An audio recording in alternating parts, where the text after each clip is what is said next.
But I might still call on you if it looks like you're raising your hand, even if you are just scratching your face. So beware. You make it really clear which is which. It's like, this is raised hand, this is scratching my face, you know? Make them really distinct for everyone. None of this half stuff.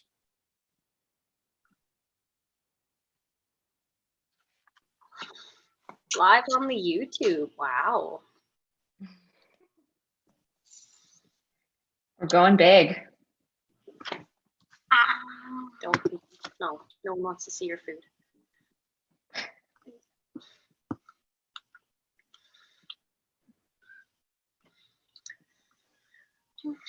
If we're live on YouTube, when do we tell people to like, comment, and subscribe to our channel?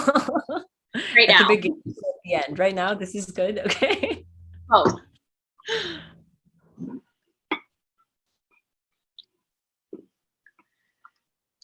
Weird.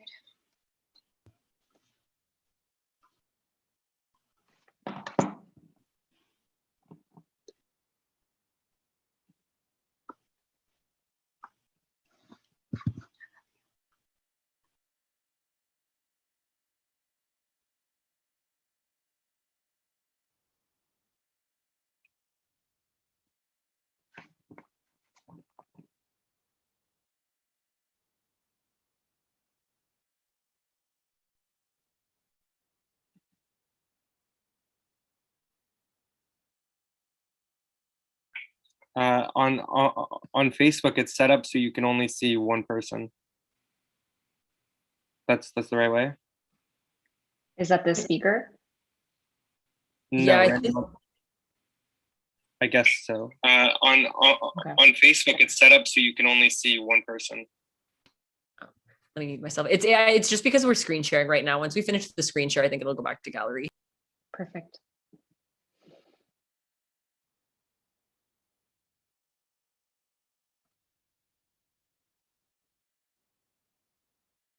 Shay, I see that you have your hand up.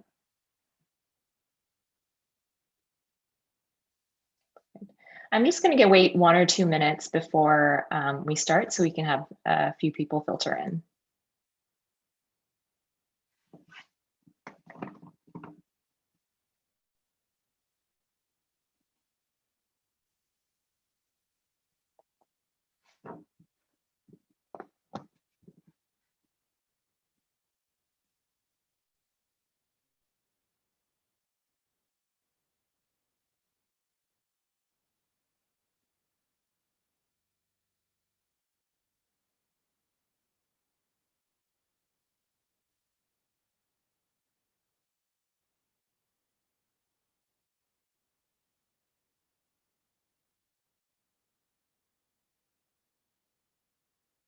Shay, I think we can go ahead and start the recording.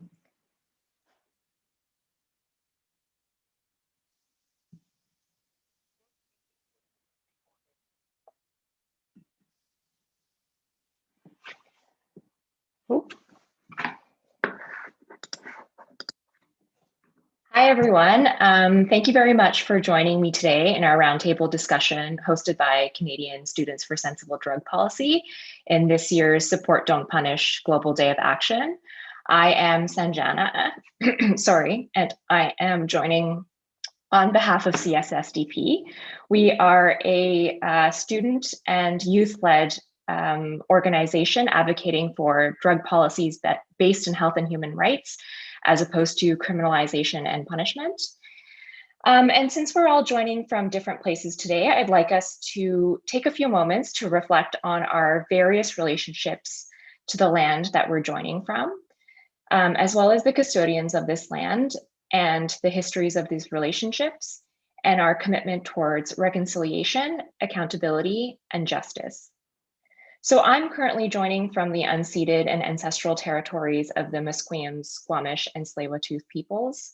And personally, as a settler, I recognize that my own position towards the land from which I am joining you from is deeply rooted in the benefits and the structures of colonialism. So I'd like us to take a few moments to reflect on a few questions. And these questions include, what is your relationship to the territory on which you reside? How did you come to be here? And finally, what actions can you take to actively dismantling the colonial project? So I'm going to give us about 20 to 30 seconds to reflect on these questions. So please take that time starting now.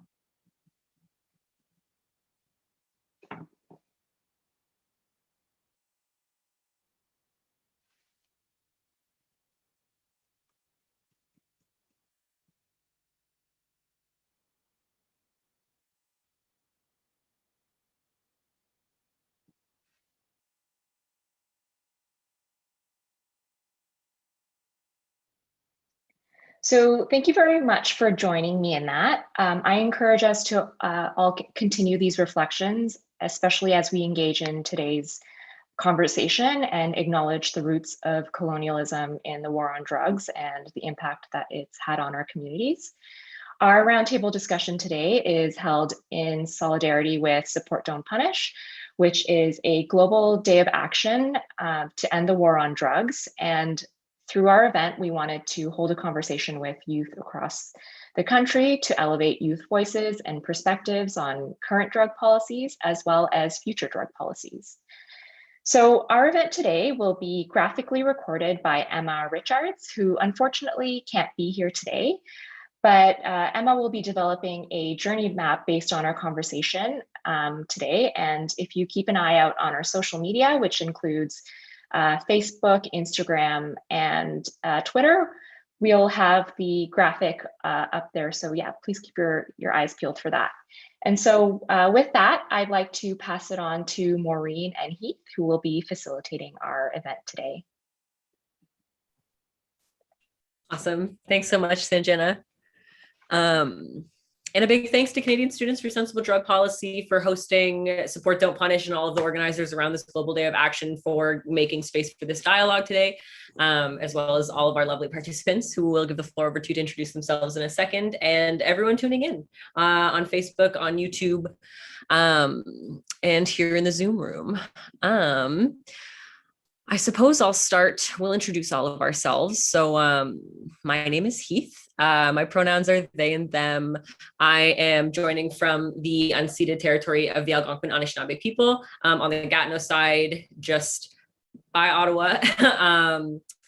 And a bit of my background in drug policy. I mean, I'm a young person who uses drugs. I'm a young person who experiences mental illness. I've been hospitalized for mental health, drug-related psychosis and such, and have experienced stigma as a result. And these are all things that I like to talk about a lot. I also work with CSSDP's Get Sensible campaign, which is their cannabis education campaign, trying to promote harm reduction and lived experience in youth dialogues about cannabis. Yeah, that's a little bit about me. I mean, I've been working in drug policy for 6 years doing advocacy work and what have you around these kinds of things, but I'm more interested in what the other people have to say at this point, honestly. So I'll hand it over to Maureen and she can introduce herself, and then we'll get the panelists to introduce themselves as well. Cool, thanks. So my name is Maureen. My pronouns are she, her. I'm a community worker based out of Jukjage, Montreal, but I'm originally from Wolastoqiyik territory, northwestern New Brunswick. If any other Maritimers are here. I currently work at an organization in Montreal called Head and Hands as their Project X coordinator, working on mental health initiatives for racialized youth, specifically youth who've been in the care system, and doing projects and advocacy related to youth experiences with policing. So I sincerely believe the drug war in Canada was from the beginning and still is about policing and controlling marginalized bodies. To me, drug policy work is anti-racism work and a key part of transformational abolition efforts. So I'm really excited to be here moderating with Heath today. I'm really excited to be speaking with all of you. We have folks on this panel from all over Turtle Island joining us, which is really exciting. We're going to get a chance to get to know them throughout the discussion, but we also want to give them a chance to say a few words, introduce themselves so we know who we're talking to. So please, when I say your name, could you introduce yourself, including pronouns and where you're joining us from? We're going to start with Hunter. Hello, I'm Hunter. I am joining from Mohkinstsis, which is the traditional unceded territory of the Blackfoot, including the Kainai Piikani and Siksika Nation. This is also the traditional territory of the Tsuut'ina and Stoney Nakoda, including the Bearspaw and Chiniki bands. Home also of Métis Nation number 3. I'm a settler in this territory. My background in drug policy is more on the frontline harm reduction side. I spent a long time working in supervised consumption and street outreach, and then kind of moved into a youth work role, doing harm reduction with youth. Outside of my work in harm reduction, I've been involved in a lot of advocacy, abolition work regarding policing and for the last like 4 or some years.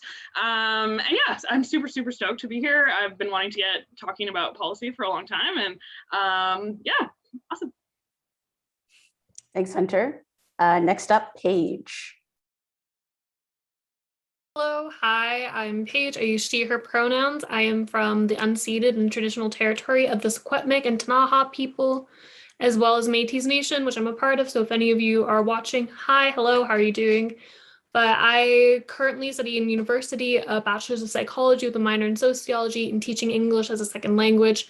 So I definitely look at addictions from a strong psychological point of view and why sociologically and societally we treat people differently, and yeah, how all the systems differently interact and affect different people. So I'm really excited to be here today, and I hope everyone is doing well, and remember to take care of yourself as well if anything potentially triggers or harms you. Thank you for that, Paige. Next up is Zora. Hi everyone, my name is Zora and my pronouns are she, her. So today I'm joining from Chibuktuk, the unceded and unsurrendered territory of the Mi'kmaq people. I'm currently a master's student at Memorial University of Newfoundland. I'm doing my master's in public health. And right now I'm doing a practicum with Nova Scotia Health in their public health unit, working specifically in harm division. So I mainly work with community-based organizations who work closely with people who use substances, and include, like, those organizations include a lot of people who use substances. So a little bit about myself. I'm incredibly passionate about social justice and health equity, and I'm a firm believer in decriminalization and harm reduction. But yeah, so unfortunately what I can't bring to the table is lived experience using illicit drugs. And so I've made a commitment to always seek and elevate the opinions and voices of those with lived experience, as I recognize that they're the true experts in this field. And yeah, I'm excited to be here, and I'm looking forward to a great discussion. Thank you, Zora. Next up, we have Chanwuri. Hello, everyone. My name is Chanwuri. I am originally from Mohkinstsis, which is the traditional Blackfoot place name for the place commonly known as Calgary. It is the traditional territories of the Blackfoot and Treaty 7 peoples of Southern Alberta, including the Siksika, Piikani, Kainai, Tsuut'ina, and Stoney Nakoda First Nations, including the Chiniki, Bearspaw, and Wesley First Nation.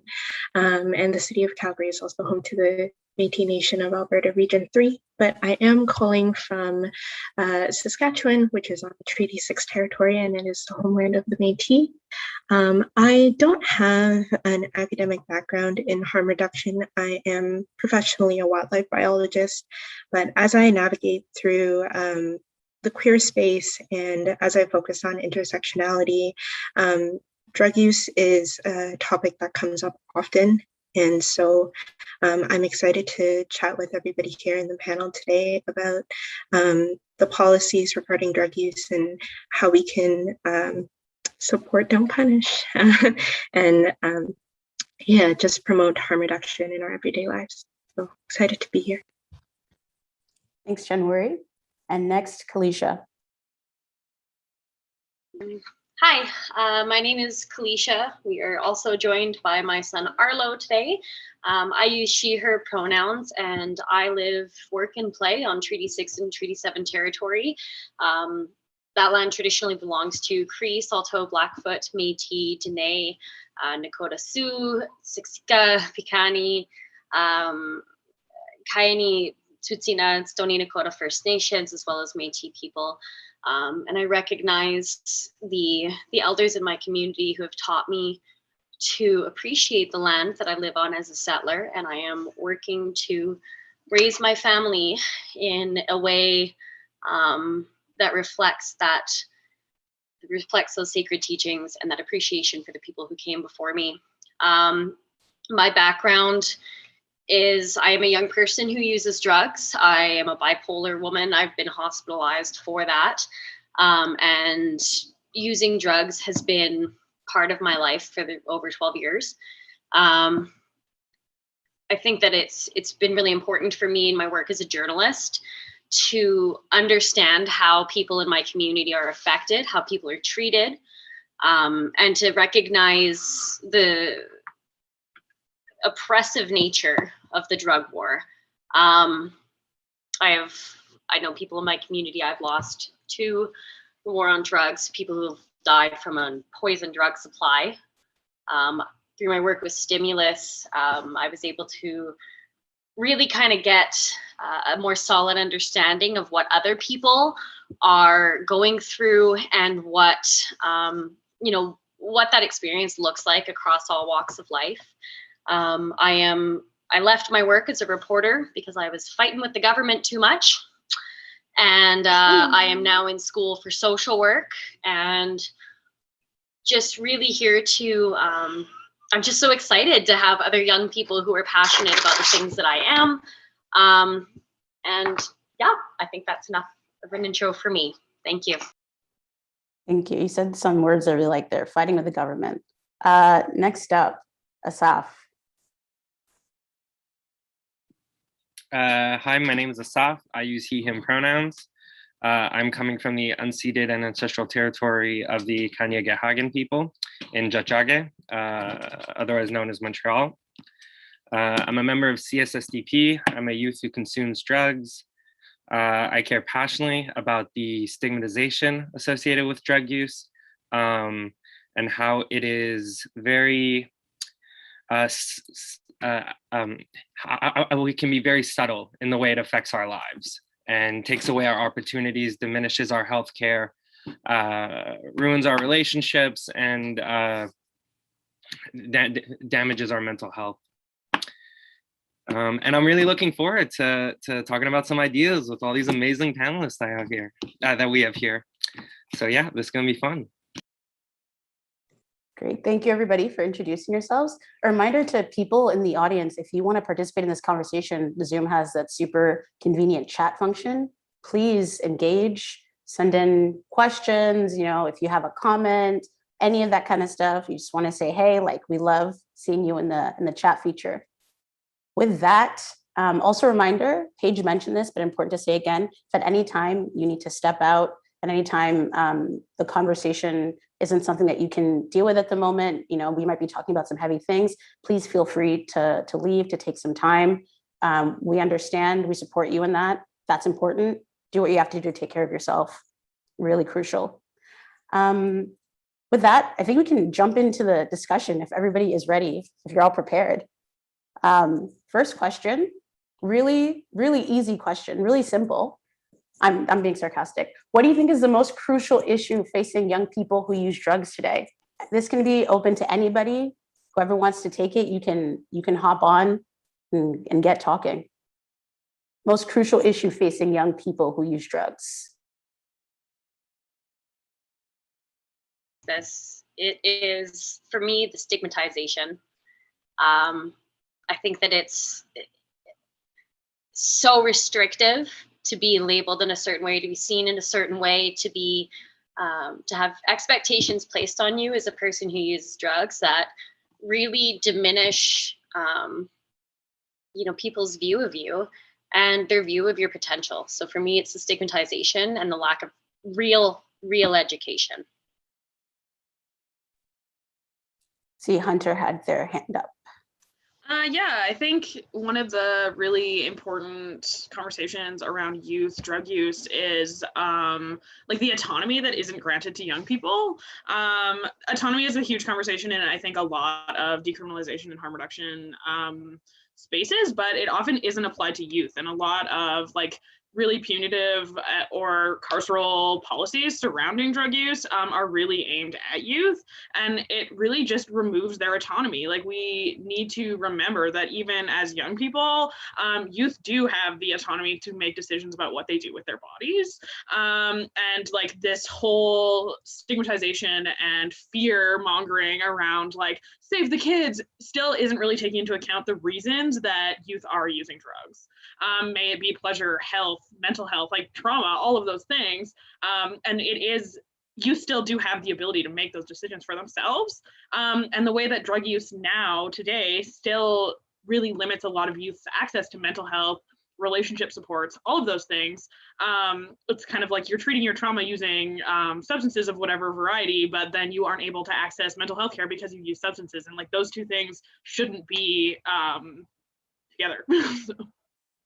Yeah, Hunter, I think you make such a good point there just about, like the way, especially when it's like recognizing that we're a group of youth having this conversation, that like youth are constantly positioned as like the thing to be protected from drugs. It's like we're constantly exploited and tokenized to justify these oppressive drug laws. And so that's part of why like we're all just very uniquely positioned to be like navigating this conversation. I also wanted to flag that Liv joined us a little bit late, so I wanted to give them an opportunity to introduce themselves and then reiterate the question for them too.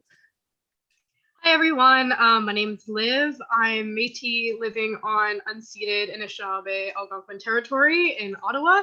I am 22 years old and I've been studying psychology at Carleton University.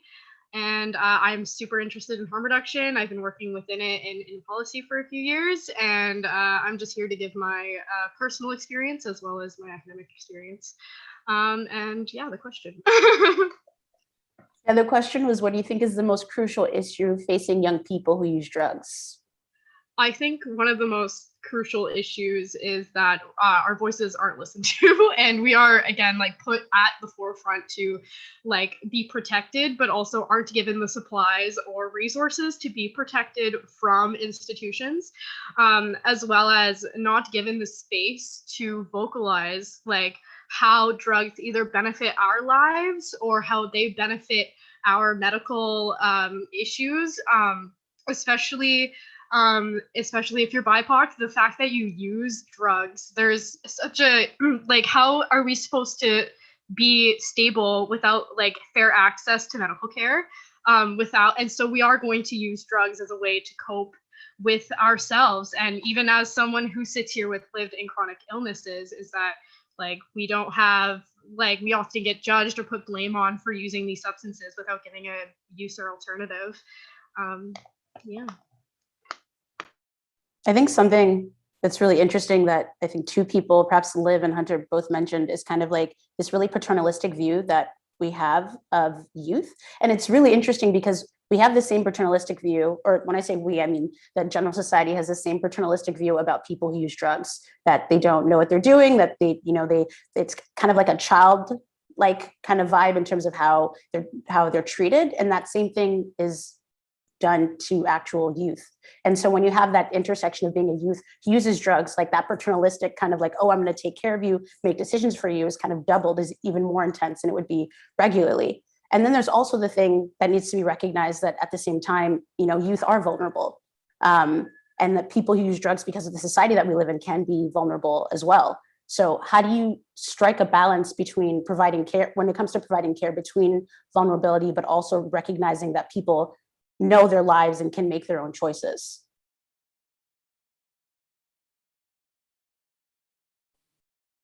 I guess I'll go ahead and answer that. So to put it simply, I think that people need to have the ability to make their own choices. And I think we should have adequate resources and supports ready and available for people who use drugs, including specific supports catered towards youth.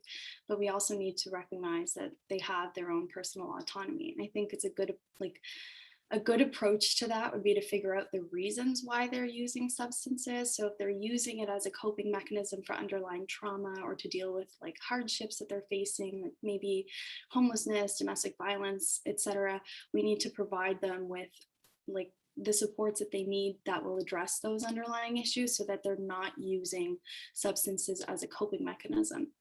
However, on the other hand, we also need to recognize that many people enjoy the benefits that come with drug use, whether that's for pain relief or for spiritual reasons, relaxation, etc. And they should have the ability to choose to use drugs and have access to safe and sterile supplies and not have to worry about being incarcerated for doing something that they think is good or that they want to do at the moment. So much like with adults, we have to be realistic and realize that youth do and will continue to always use drugs. So instead of focusing on promoting abstinence and taking a law enforcement approach, we need to shift our focus onto resources and how to ensure that they're safe and how to make sure that they know how to access these resources and supports, and that they're not these hidden things that they can't, that it's impossible for them to find using just like a simple Google search or whatever. Yeah, Zora, I think that especially like, I don't know, that point about, like that young people use drugs for the same reasons that adults do, but that makes people terribly uncomfortable for whatever reason. Like whenever we talk about adolescent substance use, like we don't talk about like social reasons for adolescent substance use. We talk about peer pressure. We talk about fitting in, and it's just like it rubs me so the wrong way. It's like if I'm using drugs, especially like my experience as a queer young person, to find and build community, that's not fitting in. Like I'm not fitting in by using drugs. My friends ditched me because I'm using drugs, actually. So like, yeah. And additionally, same with like, yeah, like the recognizing that young people use drugs for pleasure as well. It's like so much of the discourse is just focused on like problematic adolescent substance use, void of the discussion that like also young people use drugs for fun and that's normal. But that's, I don't know if someone has something to build off of. I feel like some people might have some points they want to make off of that, but I was going to say, Paige, I do see you keep raising your hand too. So I'll leave the floor for a second, but then Kalisha, I know you have something as well. Yeah, but an often big part of the issue is when health professionals are looking at youth who are using drugs, they don't take them seriously. They're like, oh, you're using drugs. Okay, so are you doing this or that? But they don't realize that youth have always been heavily involved with drug use. Drug use is such a common part of our lives, and a lot of the media that you see has heavy drug influence with it. Whether it's music or TV shows, like as much as like a lot of people love this series Euphoria, it also heavily points out that drug use is an issue and is going to keep happening. But then when it comes to resources, like there was an incident, I believe, in Vancouver where there was a 12-year-old who overdosed. There is no resources or rehabs designed for kids that young because nobody thinks it's an actual issue. And then when we get into different communities, especially the queer community or Indigenous, Black, and all of that, just the general BIPOC community, there is kind of like the expectation that drug use is going to happen. There's not the how do we create resources that are specifically designed for your unique situation with culturally sensitive people who are aware and they're going to treat you properly versus kind of giving you like the whitewashed Maya version of the story of how I think you should treat your issues. Yeah, I think, the way that there are no spaces for young people to access like supervised consumption sites or safer consumption sites, like they don't exist. And I know, Hunter, I feel like you've made some points about this before. I'm not going to call on you specifically just yet, because I know, Kalisha, I know you said you might have had a point. So I'll toss it to you. Hunter, you can go first if you want, because I've got a lot of points on this. No, it's okay. Go ahead. I was just kind of like, I'm gay, so I sit like all wild. I didn't have my hand up. It's okay. Because I do it too, and I'm also like, I don't know. Yeah, one of the things that I think is really important is that drugs can be fun, plain and simple. And doing drugs, using drugs, whether it's to cope, whether it's to handle stress, whether it's to just relax at the end of a week, or to, embrace your spirituality, that's fine. And I think that it's really frustrating that people are like, why are you using drugs? You need to stop. No, maybe you should address the other issues, like not taking my mental health seriously, or looking at the trauma that I've had to deal with, or looking at the stress of being a single parent. Like there's things in your life that are not going away that you want to use drugs to manage. And it sucks so hard that there's not a safe place that you can go and talk to, because when you talk to your doctors, you're diagnosed with polysubstance abuse disorder, and then you're seen as drug seeking when you need medication for pain, when you need medication for psychosis. You know, it's so permeated that drugs are bad, okay? And I find it really frustrating to continue to hear those conversations, especially in the community that I live in. I live in central Alberta, and it is extremely recovery focused, abstinence only, religious-based 12-step programs. And there's no way to say, yeah, I use drugs, and without people going, oh my God, what's wrong with you? So I think it's really important that young people are able to say, you know what, this is my choice. I'm aware of what it does. You shouldn't be denied services or jobs or, you know, even social relationships, because you have the choice to put in your body what you want. People can drink, people can smoke, people can eat all kinds of whatever you want. You can do whatever you want to your body. And I think it's, you know, as young people, we need to have our opinions validated and our experience validated, because it's not going away and it needs to be safe. Well, Asaf, go ahead. Hi. Yes, I have something in regards to this whole benefit aspect of drugs I want to bring up. The term, not the concept, but the term harm reduction towards youth, I could view that as patronizing for drug just the term harm reduction creates this image that using drugs is a harm and that we need to reduce it. It is innately a negative, damaging substance that we are using. And that's not the case. For the majority of people, it's for positive reasons. It's to enjoy the benefit. And just to say, I'm a big fan of harm reduction. I wish I was given some harm reduction when I was younger, taking drugs. But we should actually be trying to add in some education on how to augment the benefits of our drug use, how to get the most out of it. And while some harm reduction or many harm reduction principles or education things that I've seen, a great example would be the Get Sensible Toolkit. Wonderful, wonderful resource. I'd advise anyone to check it out. There are many things there that talk about benefiting of how to improve your drug experience, but we are not saying it directly. We are not being more open about it, and just saying that I would love some education on how to smoke weed, but how to make the most out of my high. What should I eat right away? Should I wait a bit with my Molly? How long should I take it before I go to a rave or a party? You know, stuff like that. How to not reduce the harm, but how to improve the benefits. And I feel we are lacking a bit in that front. And I'm loving all these hands. Yeah, they're quite. I wait to hear what you all have to say. I'm gonna pass it to Chanwuri.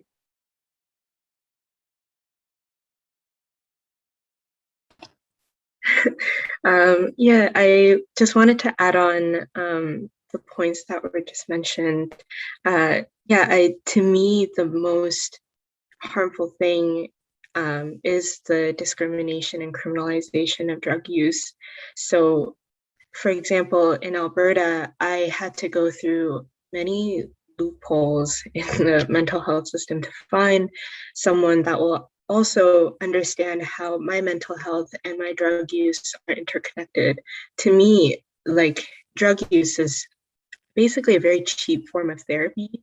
It helps me, at least in the short term, to be able to handle some of the pressures that I'm facing daily. And yet, when you approach a mental health professional or even medical professionals, just the mention of drug use, then it actually creates a barrier for me to get the help that I need, because they focus on that aspect. And in terms of the criminalization, I'm South Korean, but I'm an immigrant to Turtle Island.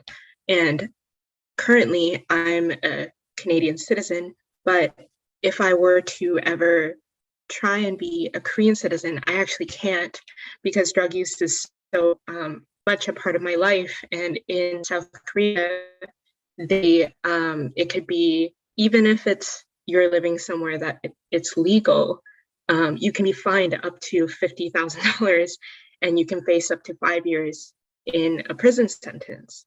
And so there's so many barriers that just bringing up drug use can create for yourself socioeconomically. So yeah, those some of the points were brought up and I wanted to add on to that.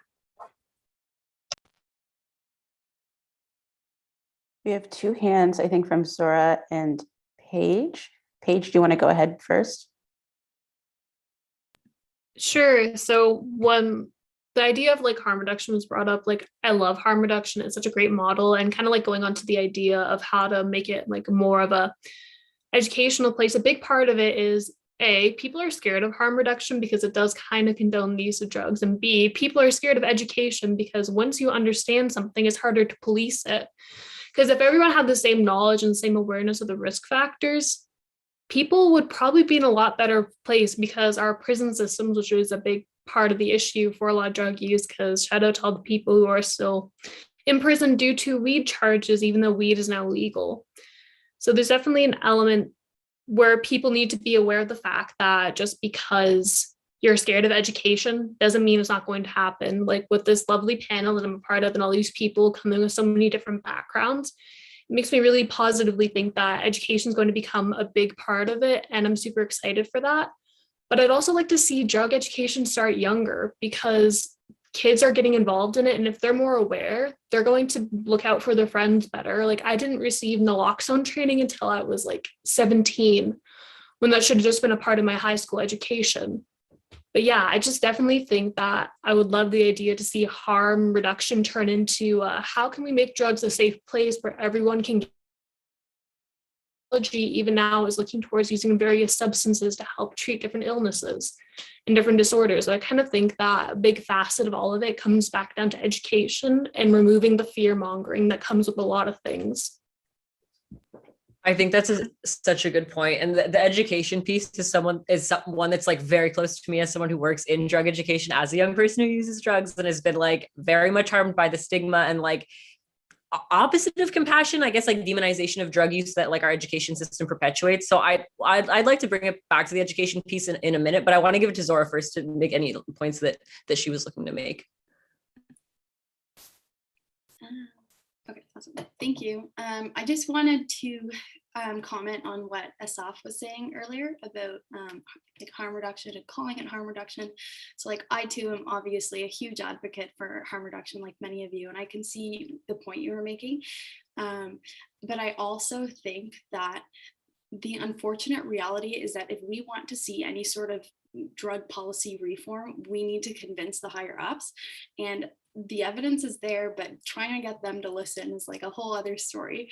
But I feel like framing it in the sense of harm reduction and, you know, like we're gonna save on like healthcare dollars, etc., that is absolutely a more effective way of gaining support from the government to go towards a decriminalization model, etc. So I just wanted to like throw that in there, because I also agree with you that it is insinuating that like, oh, drugs only cause harm. But I wanted to kind of bring that other perspective in on like why it may be beneficial for us to be able to call it harm reduction and gain more support that way. Because I feel like in general, more people would be supportive of, you know, reducing harm. And then if it's okay with you, Heath, I also had another point on education that I was just going to elaborate on. And I agree with all of you. Education's a huge component of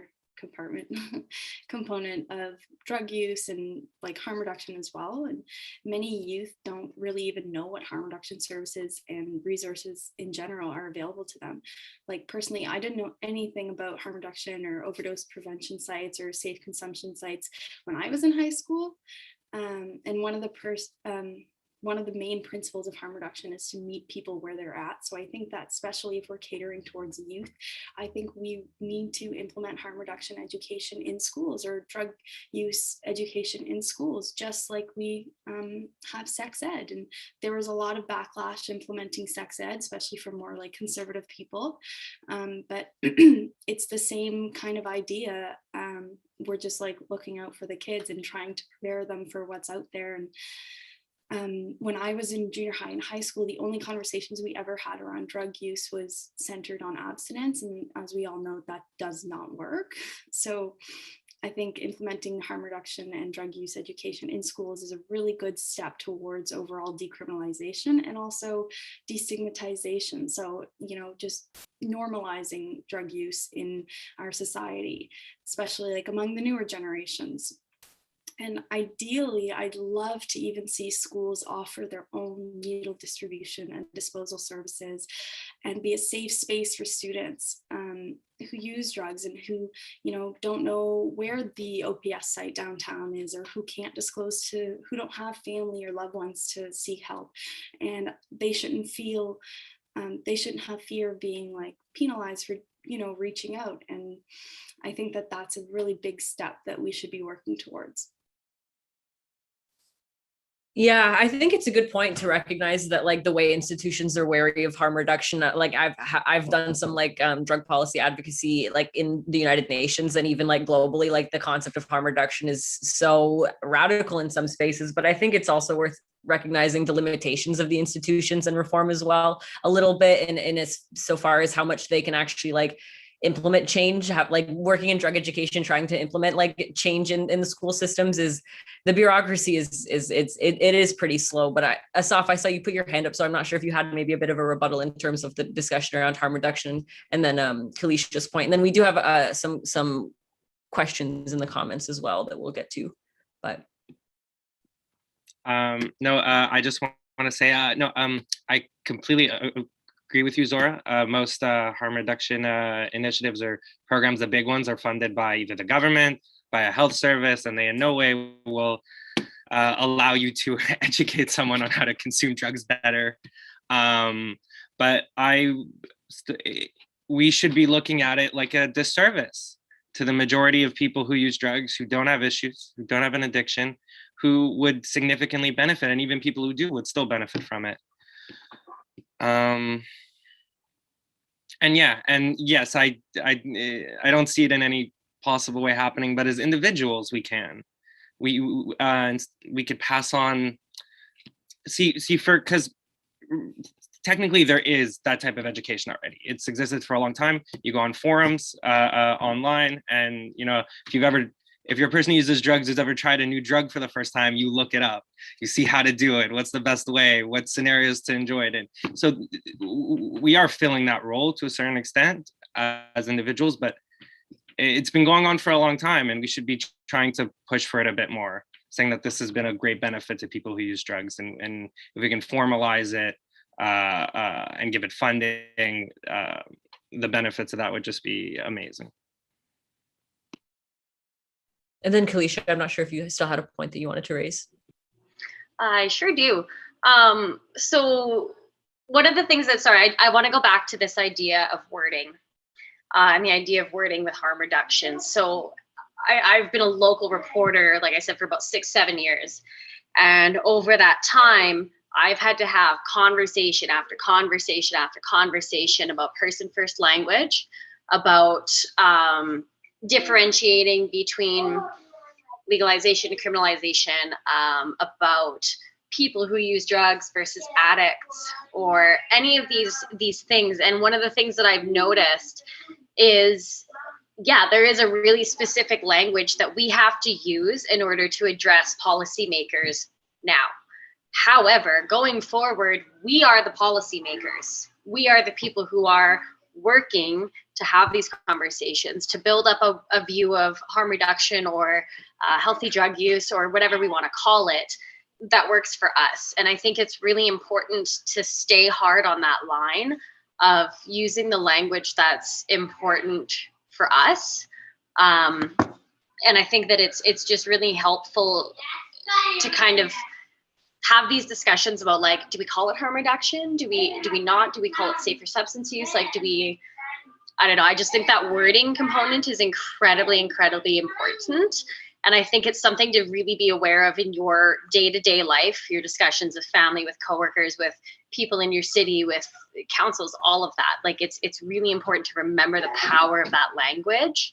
I know that's a little bit off, but that's kind of what that kind of stuck with me about the education piece too. So it's talking about that. Sorry, you might have just mentioned, looked at the chat and then I said we get done enough about education. Me and Heath had like multiple other questions about education, but you guys have basically covered most of it. So that wasn't to cut the actual conversation, it was more just because we had like 3 or 4 other ones that you more or less already discussed. But if kind of to go back, because this was something that I kind of clued into, I think when Zora was talking about harm reduction, and also perhaps when earlier, I think it was maybe Hunter who was talking about it, because it's the fact is there aren't any resources when we're talking about harm reduction for youth in regards to, for example, like safe consumption sites. It's not a thing that youth can access. We know that they're not able to enter those spaces. And I guess I'm wondering, and kind of we're thinking like in a more idealistic, like if these spaces could happen like tomorrow, what do you see being different between those spaces and the spaces that already exist for adults? What differences could you imagine there being? Ideally, how would they service those users? I think Hunter. Yeah, no, there was a point like earlier put on about like, yes, how can we sort of strike a balance between autonomy and also understanding that like people who use drugs, be it youth or adults, can be put in a position of harm. And I think something, if we're looking for like a really, like in an idealistic world, we can reduce the harms of drug use by decriminalizing drugs and providing safe supply. And so it's like this whole idea of like, yes, people can be harmed by their drug use. Yes, they can be, that is true, but that is given like the current like marginalization that they face because of their drug use. Like those harms can be mitigated in a way to make it so that drug use is sort of a neutral experience or beneficial for people in most cases. And I think with harm reduction access, and if we were to change it to something that provided to youth like immediately, I think spaces that specifically cater to youth when it comes to supervised consumption and accessing safe supply, if they were able to do that, would be really awesome. If youth could go to a place that was made for them. I think a lot of times, if we were to just like include youth in adult programming, a lot of their like specific needs and reasons for substance use may not be centered.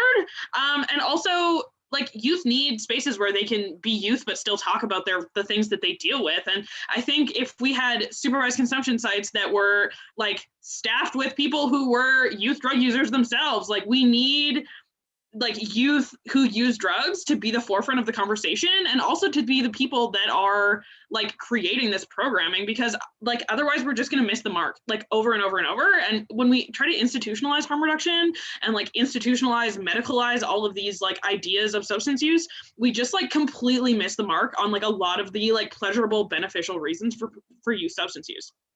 So I can't thank you enough for the way you articulated that point, Hunter. It was so good. Especially like, I mean, as someone who's accessed adult services and done time in like adult psych wards as a young person, it's so alienating. And it's like, already I feel weird shame about what I'm going through. And now I also feel even more alienated versus like what could be an opportunity to find community. And we recognize based on like research, the role that community can have in promoting health among communities of people who use drugs, and particularly for young people. So great answer. And Liv, I'll pass it over to you now too to hear from you. Yeah, I point taken. Like I think you like that there is a community points that you guys already spoke on, but I believe that there should be youth programming too. Like even like having spaces where we could use drugs and then like community life or access like employment services, like it's to like using drugs at the same time. Like we should be there and the benefits, as well as like access non-judgmental care as a youth and young person, because oftentimes in the medical system you face over and over again, you face prejudice for using drugs and get barriers to accessing services. I've also been in adult psych wards where they don't understand what it's like to have community. And also, like, do you want to engage as a young person in an adult psych ward with like all of these really old people? Like it doesn't give you like a sense of like, oh, you're a young person, oh, you use drugs, well, like, let's be friends. You don't want to go do that and go up to an adult. That also causes a place of risk for young people. And yeah, I just feel like they should be a lot safer and staffed with people that kind of look like us, who talk like us, also culturally specific. Like there's only recently have I been reading research on like indigenous specific like harm reduction sites, and there's a lot less colonialism that is going within it, because they're being put on by the communities themselves and with culturally specific practices. But again, those spaces are still only mainly adults over 18. Like, we need to find a place where indigenous youth, Black youth can use drugs together, to be in a space of criminalization, or like they're going to like be like one-stop ticket to the psych ward. So yeah, those are my points. I think those are great, Liv. Thank you.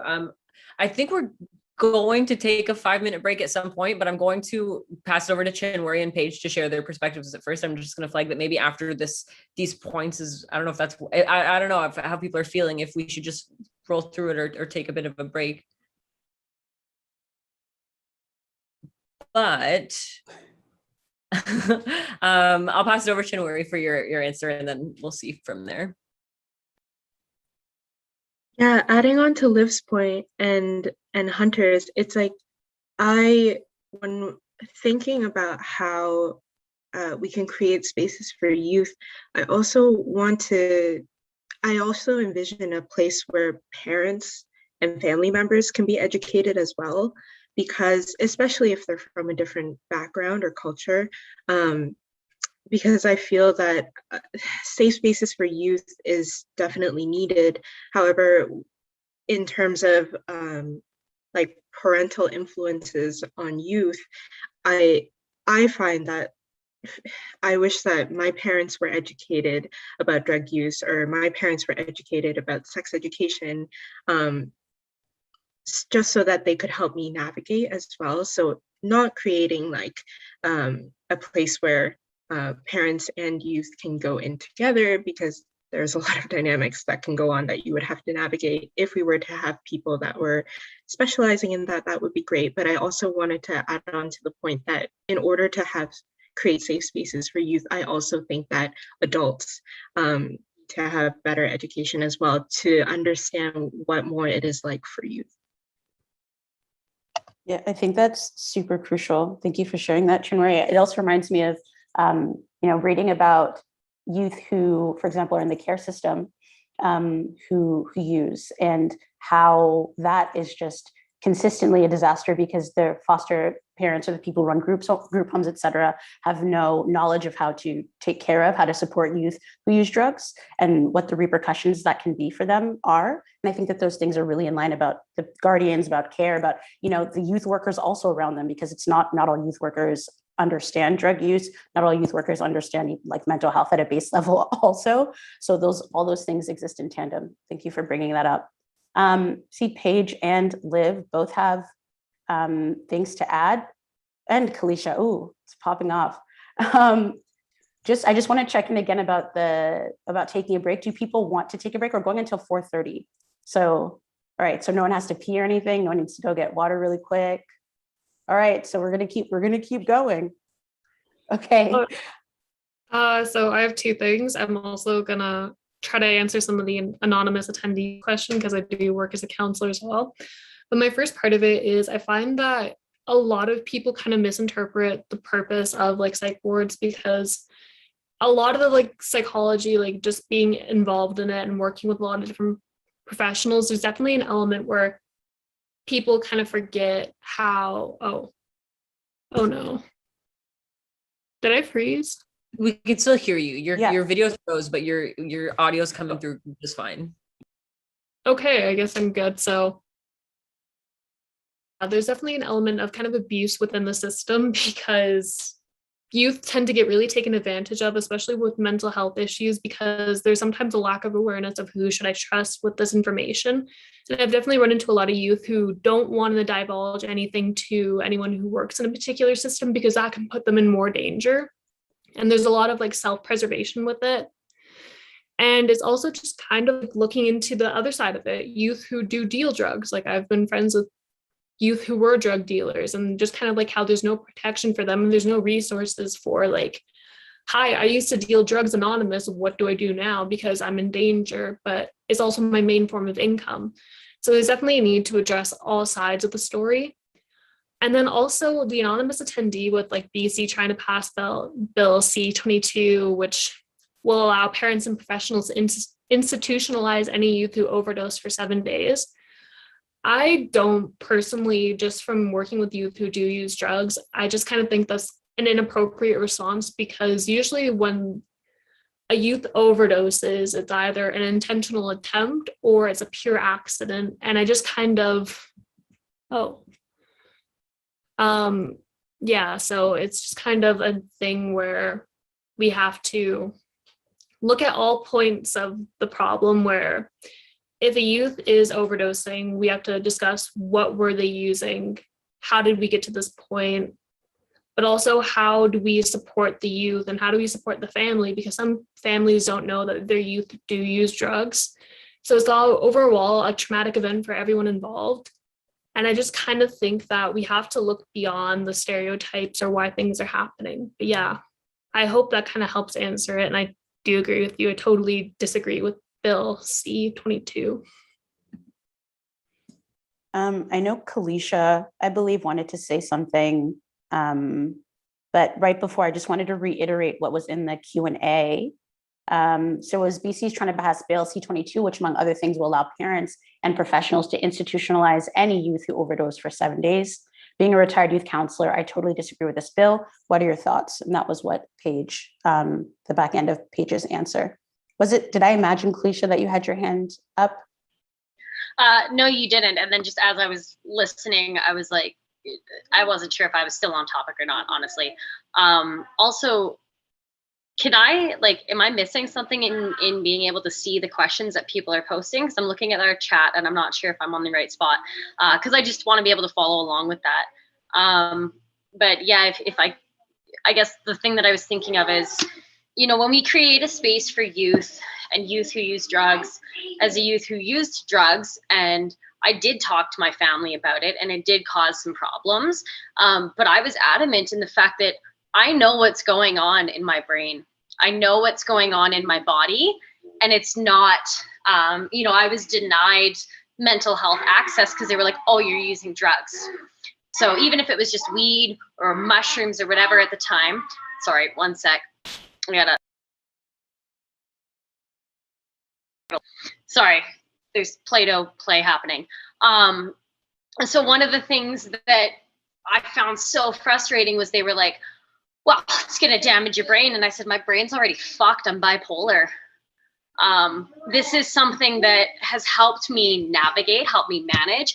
Yeah, it did contribute to my psychosis. So then I went back to my medication. I went back to talking to my doctors and seeing what it was. But if I had a place as a young person where I could say, yeah, I've been using drugs and I just want to talk to somebody who's not going to say, well, you need to stop.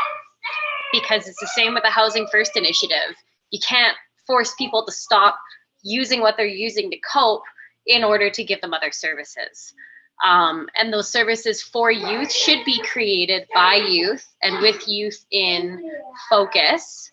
And as my kid is screaming on the side here, but not really screaming, he's playing around, I'm thinking of how I discuss these things with him. He's 3.5. And I have been really open about being hospitalized, about needing help, about how sometimes mommy's sick, but it's up here. So there's different ways that I deal with that. And having those conversations with my son as he gets older, he's going to hear language about Support Don't Punish and about safer drug use and the work that Mummy does as an advocate, like having these conversations with kids and listening to what their experience is. As he gets older, if he uses drugs, I'm going to be like, how are you staying safe? You know, I'm not going to be like, oh my God, what's wrong with you? You need help. And I think that having that kind of a focus in spaces for youth, take away the medicalization of it, take away the institutionalization of that, and create a space where you can just go and hang out with people, where you can talk about your trauma if you want, but you don't have to. That's the other thing. You shouldn't have to always divulge why you use drugs unless you're comfortable, unless you're there with that. I can talk about my mental health and about the shit that I've gone through, but not everybody can.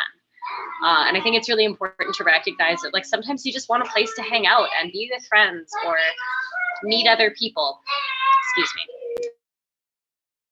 Kalisha, I couldn't agree more. Just the point of like the implicit ableism, even though it's not implicit, it's quite obvious, of like discussions around drugs that they ruin your brains if you're a person who is like neurodivergent or mentally ill, is just like, so just doesn't, it's just not the most effective messaging for young people. Hunter, I don't know if you have your hand up, if you're trying to chime in, it looks like you might be. Yeah, so just like sort of like 2 points. One of them with the bill C-22. Something I think that's really important too is that like the idea that so a youth overdoses and then we institutionalize them in some sort of carceral detox for 7 days. There's a lot of issues with that, but I think one of them is that we aren't taking into account the fact that overdose rates go up way more after a period of no use. And so by like taking a youth that has been actively using and has overdosed into a position where they aren't using for 7 days and then letting them back out with no supports or like safety net, we're literally putting those youth in a position to be harmed again and or die. And like, so like the whole policy of like this forced detox doesn't meet people where we're at, and it also perpetuates harm and will increase overdose death.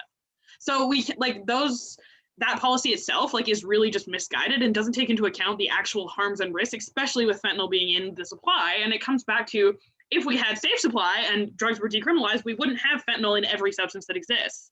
And then, yeah, the other thing, I really like the topic where we're talking about like the discussion around like, yeah, drugs are going to wreck your brain, blah, blah, blah. Like, I am autistic. I have used drugs so that I don't die. And like, I think that we need to have more discussions of like, okay, you are using a substance because it is currently your only like lifeline to existence right now. And that's okay. And taking away people's like coping mechanisms is dangerous if we aren't giving them like reasonable, meaningful alternatives. And sometimes there isn't any. Sometimes substance use is something that is a survival method, and that's okay. And like, yeah, the discussion of like, it's gonna wreck your brain, like, try me, like it's wrecked, like let's go, right? And so I think that like, again, it just comes down to that like paternalized, we are trying to tell people what is best for them without taking into account the reasons and like socioeconomic factors that are perpetuating their use. And like, you can't separate substance use from those social factors ever.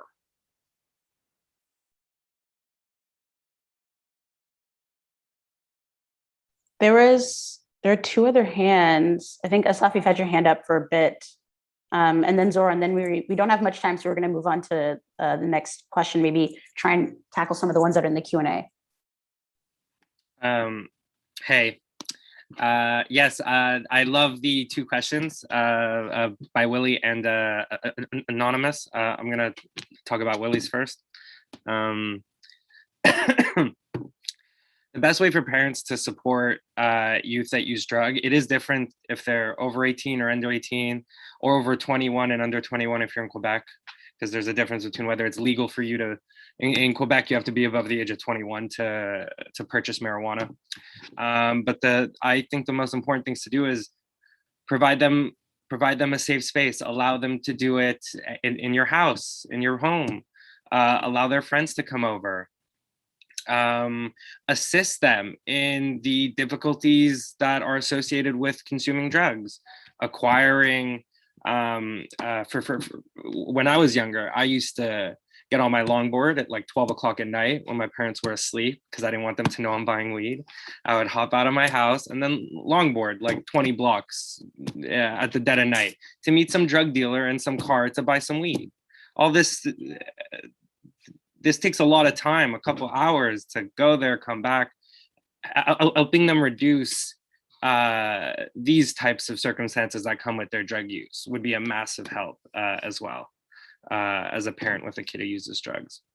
And in regards to the second question, it's a very, very great question. It is a bit anecdotal though, when you're focusing on, oh, sorry, I don't know if, I'm assuming no one else can see the questions, huh?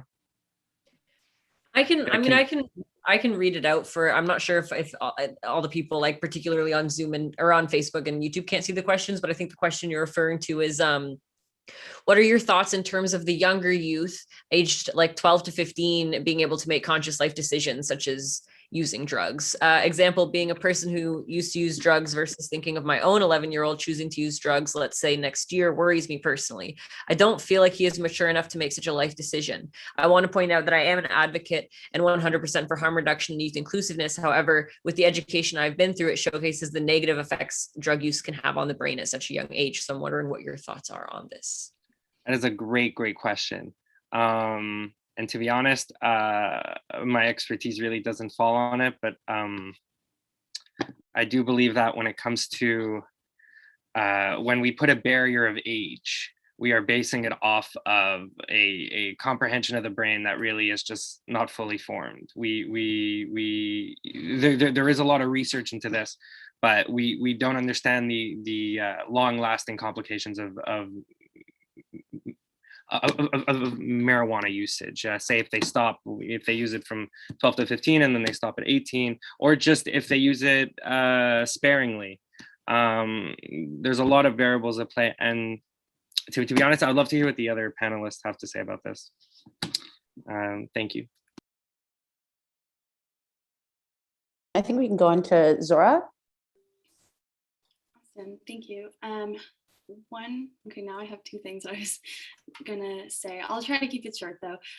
This is to kind of go off of what I think Hunter was talking about like decriminalizing drugs, but like I forget exactly where I was trying to attach this to.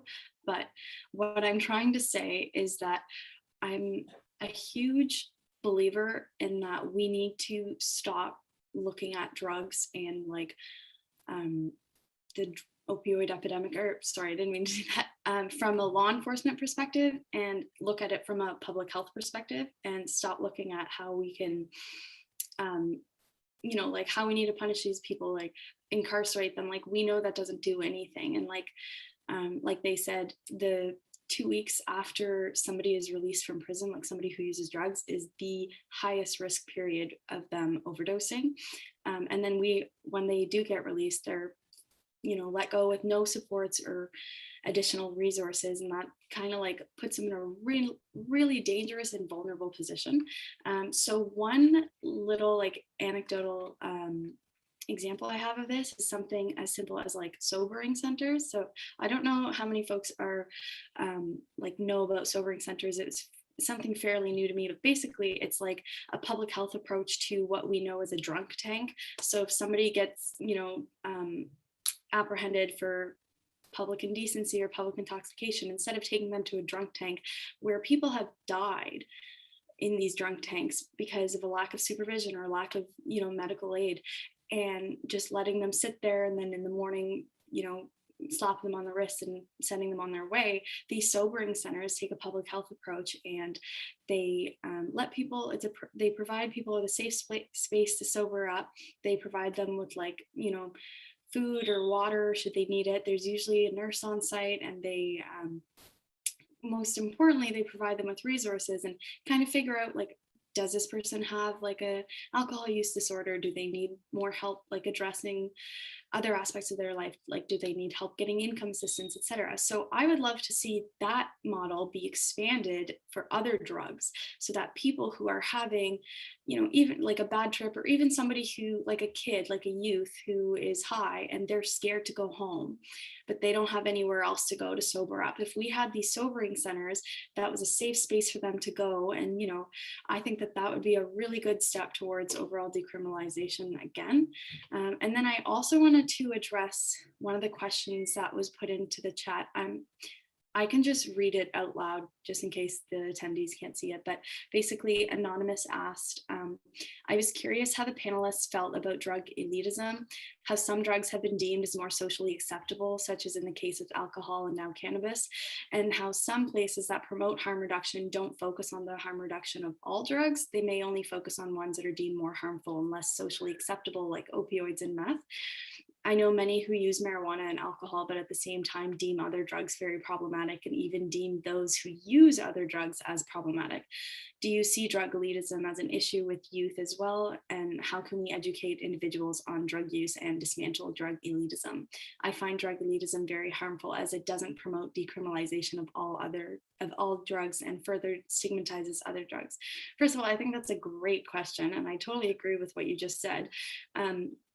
And I, like, from the work that I do, I see this a lot.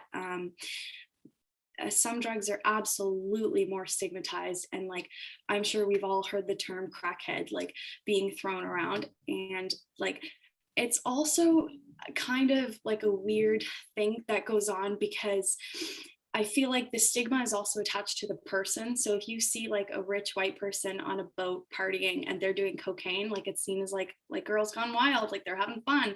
But then if you see like a low income, let's say Indigenous person or a person of color, and they're doing cocaine, they're just referred to as a crackhead. Like, it's, the stigma definitely builds up depending on your intersectional identity. But with the, I'm so sorry, I feel like I talk so much. I just but with the drug elitism, it's definitely harmful in so many ways, because it takes away the idea that drugs and that alcohol and cannabis are also extremely harmful to one's health.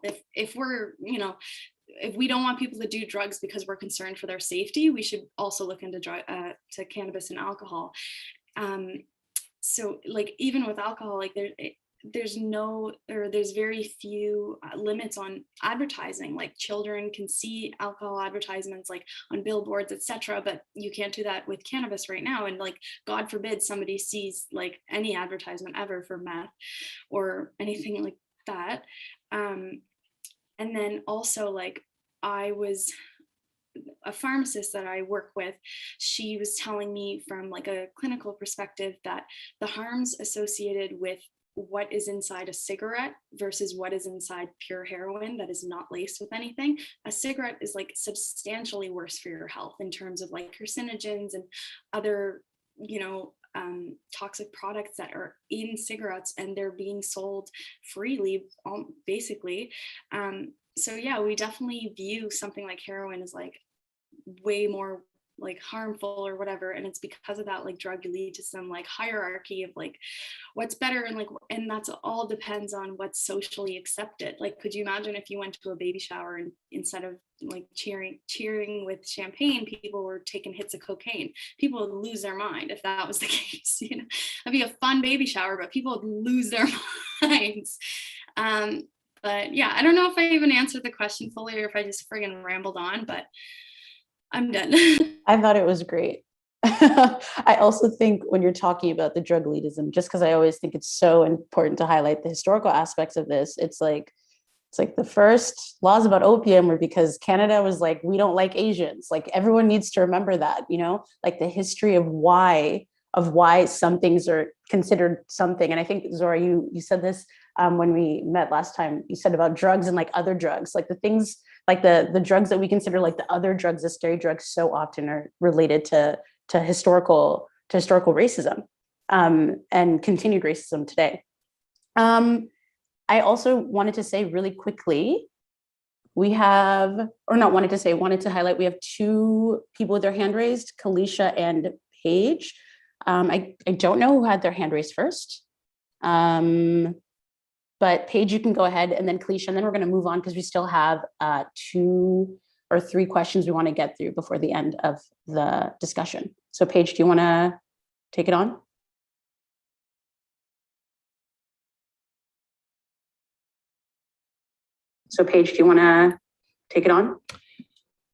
Sure. So one of the things I've kind of found. Take it on? Sure. So one of the things I've kind of found. Paige, do you want to take it on? Sure. So one of the things is just kind of that when we run into kind of like drug elitism and what kind of constitutes a bad drug, it also comes down to the fact that, once again, everyone's favorite word, lack of education, and just kind of, I find that youth are less discriminatory towards other forms of drug use compared to other people. And I kind of find that it's because they're more open-minded and a bit more empathetic towards each other and those who do use drugs versus adults who've kind of been conditioned to associate different drugs with bad ideas or bad outcomes. And then you see like these posts on like Instagram, Facebook, like this lady went to jail and she was all methed out or something. And they kind of ignore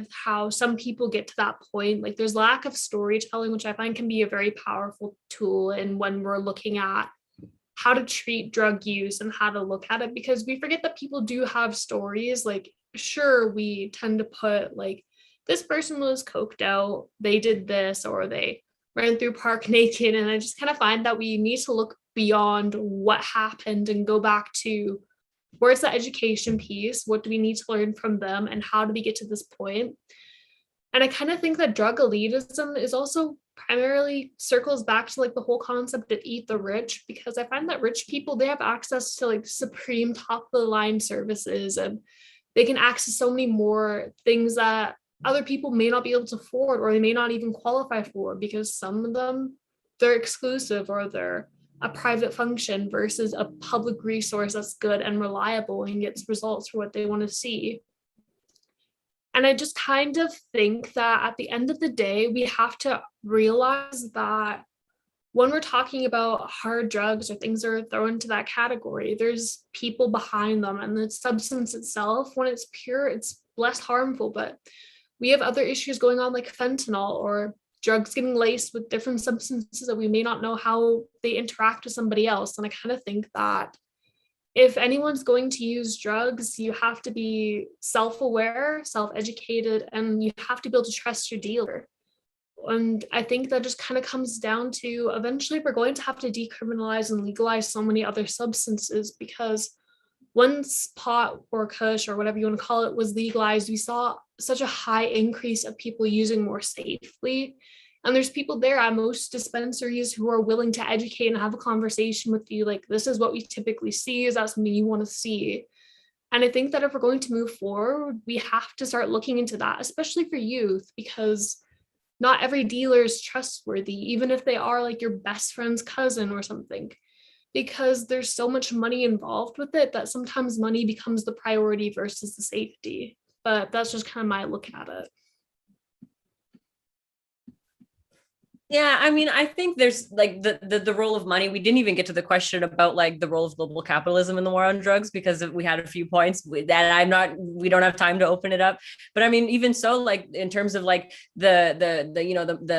the monetary interest in drug dealing, like it isn't to say that there isn't a monetary interest in like the weed that the government is selling to. It's just kind of, it's something that I think goes beyond drug dealers as well. Especially the point that was brought up earlier about the fact that sometimes drug dealers are people in our communities. They're our friends. They're like youth, and like, I don't know, when we're trying to protect youth from drug dealers, but it's like the youth are also the drug dealers. But it creates this dichotomy that I don't think a lot of politicians are ready to acknowledge. But I think Kalisha did have one more point, and then I have to ask the closing question because we're in our last like 10 minutes or so. So I'll let Kalisha make the final point that she was looking to make before I ask our closing questions and go around the room. All right, so real quick, a couple things. I'm a parent who uses drugs. And the amount of shit that I get for being like, yeah, I can't wait to get stoned later. Or like, hell yeah, I would love some cocaine to do to get my house clean because I'm exhausted and I can't clean. Or I'm really unfocused and it'd be great if I had some Adderall to get through my studying. Like, there's the amount of people going, oh my God, oh, like even in my family, we can all be sitting around having drinks. And as soon as I'm like, man, I'd love some cocaine, or like, everyone's like, whoa, whoa, whoa, what are you talking about? And then they're like, then there becomes a stigma of like, oh my God, you must be such a shit parent because like I smoke weed, not like right in his face, but like, yeah, I smoke weed because I don't know if you've ever been around toddlers, but they're crazy. So, you know, there's all these different aspects of drug elitism as far as, you know, alcohol's fine. Smoke cigarettes and people still get on your case about it. But as soon as you talk about weed or doing mushrooms or heaven forbid cocaine or anything harder, like I personally don't use heroin or meth, but I've done MDMA and I guarantee you there's been meth in it. So maybe not intentionally, but you know, when I'm using drugs or talking about it, or even talking about the advocacy or work that I was doing, people are like, you are someone's mother. And there is this instant, automatically I drop down in their minds because I must be irresponsible, or I must be a shit parent, or I'm teaching my son to use drugs. That's not it. But if my son ever decides to use drugs, he's going to know how to be safe. He's going to know who to talk to. So just going back to that point on drug elitism, like there is so much variation between what drugs are acceptable when and for who, and what, you know, we talked about people of color using drugs. They're automatically crack fiends, or you see somebody who's experiencing homelessness and you're like, oh my God, they must be an addict and their life isn't worth anything. Like I hear these things in Red Deer constantly, and it's directly a result of capitalistic beliefs. It's directly a result of institutionalized racism, of generations of mistreatment of people. And so that was just one thing that really gets me, is just the so many different levels of expectations of who's okay to use drugs, who's not okay, and like what's okay and what's not. And ultimately it comes back to like, we need to decriminalize it all. Well, that actually feeds into my next question, which is essentially, I'm wondering if I only have time, it's two-parter, so I'll ask like maybe one or two, maybe three people, like in a few words, like, and to be a bit optimistic, to end on a bit of an optimistic note, recognizing, you know, the not even failures, the successes of drug prohibition, because it's doing exactly what it was designed to do, if you ask most people. But you know, looking forward and looking ahead, like what would your ideal world look like? A world that supports instead of punishing drug use? Like in a few words, like what would that look like to you? Hunter? I think in an absolutely idealistic world, we decriminalize every substance that exists. You can walk to your corner store and buy heroin, meth, cocaine, anything that you want, for a reasonable, accessible price, pure supply that will not kill you because you know what's in it. And everyone has access to housing, UBI, and food. And I think that we cannot like hope for a decriminalist, like abolitionist future that like doesn't harm drug use if we don't also provide people with like the social needs that they have. And when people don't have to like struggle with the basic needs of survival, their substance use will be safer because it will be for pleasurable reasons, and it will be for treating their mental health and their physical pain. And we just need to like allow people to live in a world where they are not being marginalized and harmed by their existence, basically. And substance use will be safer for it. I was just going to say, I couldn't agree more. Moving away from like drugs as a tool of oppression to drugs as a tool of like resiliency and community and like healing, like a bit of a return to roots. Like that's historically like what pre-prohibition drugs have been for a lot of people. So absolutely couldn't agree more. Liv? I believe the same exact thing as Hunter, and as well as just more like almost like drug amnesty within the medical system as well, and making sure that we are supported no matter what choices we make medically, whatever choices we have, and like we have bodily autonomy when being able to use drugs. Yeah, I believe that we should have universal basic income. There should be housing there, and if we don't, that's the thing. We don't address if we don't address it intersectionally, then one component will always fail. And we need to make sure that all components work together to make sure that the person is safe, that the person is fed, that the person is housed, that the person has the supports they need. And that's how you can make drugs safer and also decriminalize. Like, obviously, as soon as the stigma and harm is like removed from like the criminal justice system and there is decarceration, those things will fall into place and things will become a lot safer. And it has to, all of this is just the fact that there is so much pain is because all of this is working as it should be in drug prohibition, as well as these are all policy failures, as they are very detrimental to people's like lives, and there's so many people that are dying. So as much as that there is like sunshine and hope and rainbows, it comes with having the system to be changed. Thank you. And then I have one more question about how to make that actionable, but I'll give it to Asaf for a timely, for a quick input. Let's hear it. Very quick. I just want to say, in an ideal world, I would want industries to start developing their products for all sectors to start considering their products or services while people are on drugs. For food to be developed that is better given on certain drugs. For experiences, activities, types of teaching models, education. Perhaps there could be a unique beneficial way we could learn a topic while on mushrooms. So that would be my ideal world. Well, and then my follow-up question, and Zora, maybe you can reply to this alongside, which is just like, you know, without relying on governments to make these changes, because they're not going to. I hate to be the one to say it. I've been doing this for 6 years. The government isn't going to fix our problems. I guess I'm just wondering like what we can do on both like an individual and community level to actually work towards that change. And Zara, you have your hand up, so please go ahead. I'm gonna, in like 2 sentences, answer the last question, but I think in my ideal world, public health, or like including the health of like people who use drugs or like other marginalized folks, is central to all policy, not just health policy. So anything that affects income, housing, etc., I think that we definitely need to take the most disadvantaged of society into consideration with any new policies in any field, I guess, because everything is interrelated, as we know. Anyways, that was my super broad answer to that question. But to your previous question, I think it's really hard to wait for governments to listen to what is proven and what is needed, and we can't really rely on them.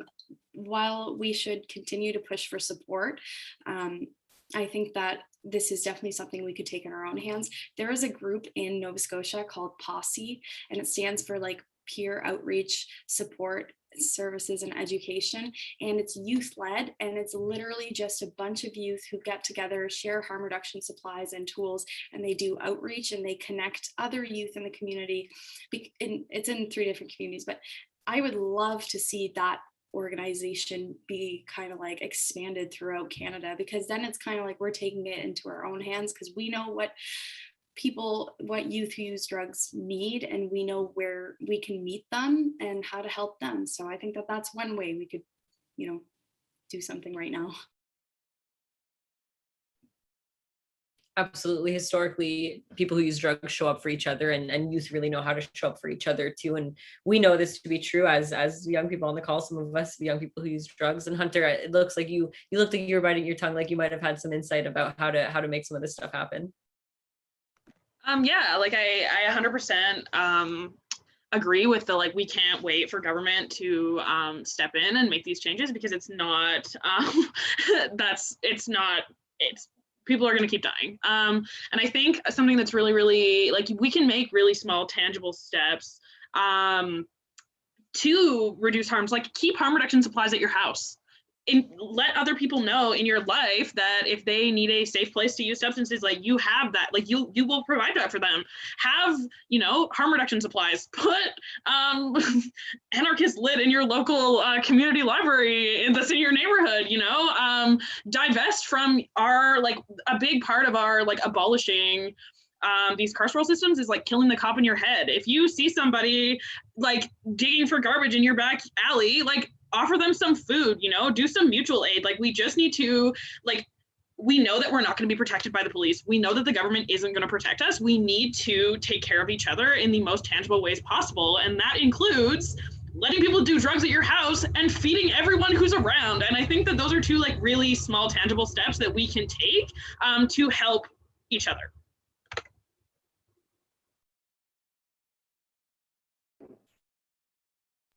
I think that was super well said. I saw Maureen, you unmuted yourself. I'm like, you're doing closing remarks. So I'm like, I might hand it over to you to decide if you want to take any more questions, so I don't leave you with the short end of the stick. No, I was just like, I want to get stuff that Hunter says on a shirt. Housing UBI and food. Like somebody make that shirt. I want to buy it for like, buy it for the money. Like, I'll let Liv say something really quickly because they had their hand up, and then we'll close because we don't have much time. So Liv. I forgot to like lower my hand, but just to say that I totally agree. Like the government will never ever like do anything substantial, and like us, the advocation is inherently going to burn people out, and we do need to keep our we have to stay within. Let me just rewind. Community should be the root of all, and right now it's needed more than ever. Yeah, thank you. I also want to say it's like it can be really like not always the most fun to talk about some of these things because of the society that we live in, because we live in capitalism, because we live in white supremacy. But like, you know, we're working towards those things, and those things can exist. We can live in a society where, you know, things aren't run by cops and the government and like all those things. Like that's a possibility. It's like we can keep dreaming for those things. And I think this was like a great conversation, a great way to like remind ourselves that those things and like those dreams are possible, and they're worthy things to continue to work for. And like on that, I want to thank everyone for their engagement today. I don't know about the rest of the country, but like here where I am, it's really nice out. It's also a holiday for some people. I also know the news cycle has been incredibly heavy. We appreciate everyone's time, everyone coming out or not coming out, being on your computer when it's June. Like that's a big deal. Thank you for being here. Thank you to all of the participants, to Hunter, to Paige, Zora, Chanwari, Kalisha, Liv, Asaf, for taking the time to talk about these things with me and Heath. A reminder that the graphic by Emma will be made available very soon. So make sure to take a look for that or keep a lookout for that. A big thank you to everyone who did stuff behind the scenes, who planned things, who know how like Zoom work. I don't know how Zoom works. Really cool that you guys know how Zoom work and help figure that out. Thank you to the folks on Canadian Students for Sensible Drug Policy for organizing all of this, for organizing events like this where people get to talk and to speak their mind and to really exchange with each other. You don't get a chance to do that all the time. It's really great that you exist and you're doing this kind of work. To the event funders, Youth Rise and Rising Youth. And also a reminder that you can get Support Don't Punish merch up until the 26th, I believe. And it's pretty cool. So you should check that out. There's information on the Instagram, CSSDP. It's just CSSDP, I believe. And yeah, thank you everyone for coming. It's now 4:30. Really appreciate your time. Hope to see you all again very soon. Oh, and we'll be putting out a form on the CSSDP Facebook page to raffle off another shirt. Ooh, go get that shirt. Thanks, everyone.